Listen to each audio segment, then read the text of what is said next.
So I played a bunch of Paladins, not a ton of it, because, again, FPS, any FPS is not really my cup of tea, especially not competitive ones, like class-based shooters.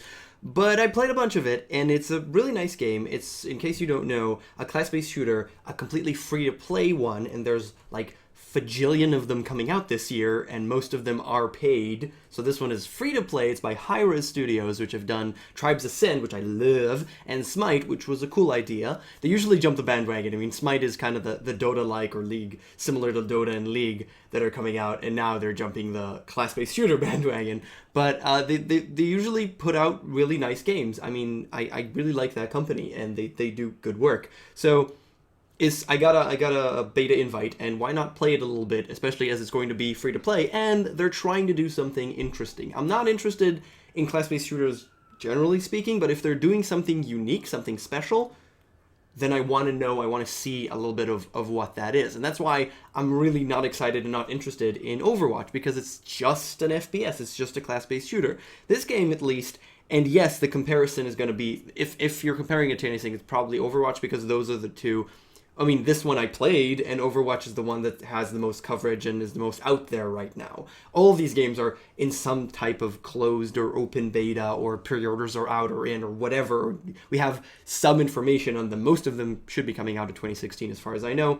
There's really like 10 of them or something from every single company. But anyways, I played this one, and it's good. It's a really nice game. Yes, they have UI and UX issues. They have a little bit of flow from when you start the game and you get there, and a couple of things to figure out with the currencies. Again, it's free to play, so they need to make money somehow. So there's microtransactions, and they're always completely fine with microtransactions. There's no pay to win. It's all cosmetic, or allows you to get cards a little bit faster than if you were to get them normally. But you can get all the cards normally, and we'll talk about what cards are in a second. They do everything nicely, and it's good. They still have issues, but it's good. And the game itself, it works. It's fun. I mean, it's a class-based shooter in the most standard way that I could possibly say. You got different classes, and you've got different game modes, and then you go in, and it's an FPS. You know, with a couple of abilities, and that's kind of it. It's kind of the standard. That's what's going on right now. And it's fun for what it is. Not my cup of tea, but it's fun. The card system that they have in there is when you pick a hero, you can also pick a deck. There's common deck with standard stuff like cooldown reduction, which is just, cooldown reduction. Or there are stuff that are specific for your hero. So cards that affect your specific hero abilities and, allow you for a little bit of customization in what the hero does. It's a cool system that I like, but the problem is that once you pick a deck of 5 cards, and, there's legendary cards do something crazy, but you can only have one of them, and there's common cards which are not amazing, but they do something specific, and blah, blah, blah. They have, like, tier systems, whatever. The thing is that once you go into the match, you level up during the match, and you can upgrade these cards, so instead of they do their effect, but a little bit more. And you have 5 cards, and you can upgrade each one of them, whichever one you like, up to level 4. And once you upgrade once, you have to upgrade something else. You can't upgrade, you can come back. Thank you, dog, for the background noises. So it's, I don't like it that much, because I don't exactly know how you level up. I mean, I'm assuming it's by doing well, which is killing stuff and dealing damage, or getting the objectives that you have in the specific game mode, but it's kind of takes me out of the game, and I don't see a reason for it. I mean, it's an FPS, it's an FPS, it has a mode, it's engaging. I don't need something extra to deal with. And the customization that you get out of just picking the card and having the standard, effect from it is enough for me. I don't think that there's a need to have progression throughout the match itself. And matches are also pretty short. I don't think there's need for that progression. I think if it was taken out, the game wouldn't suffer for it. It would even be better for it, because you wouldn't have to deal with that stuff. And personally, I only level up and only do it when I'm dead. And then there's a couple of UI issues that are annoying me. So basically, I don't even use it, and it's I still do perfectly fine, because the difference between upgrading it or not are not huge. They're actually very small. Just having the card is enough. So just remove the upgrading altogether, and you'd have a better game. That's what I think, at least, because that's how I feel about it. But aside from that, I like the card system. It works. There are a couple of other issues that are not UI, that are just design of the actual game. And those are what I'm gonna talk about is what I feel right now after not a ton of gameplay, and clearly there's a lot more to be thought of and designed and researched before you could really say something more powerful than this. But especially for now, and this is something big that I think Overwatch does relatively well, and this game does less, but I might be wrong, is that you have heroes that do things a little bit better or a little bit differently than others. You know, you have your tanks and you have your snipers and you have your support type characters and stuff like that. And I haven't played Overwatch, so I don't know, but the four game modes that are currently there, one of them is payload, where there's an attacking and defending. If you're attacking, you need to push the things. You need to stand next to it in order for a payload to be pushed all the way.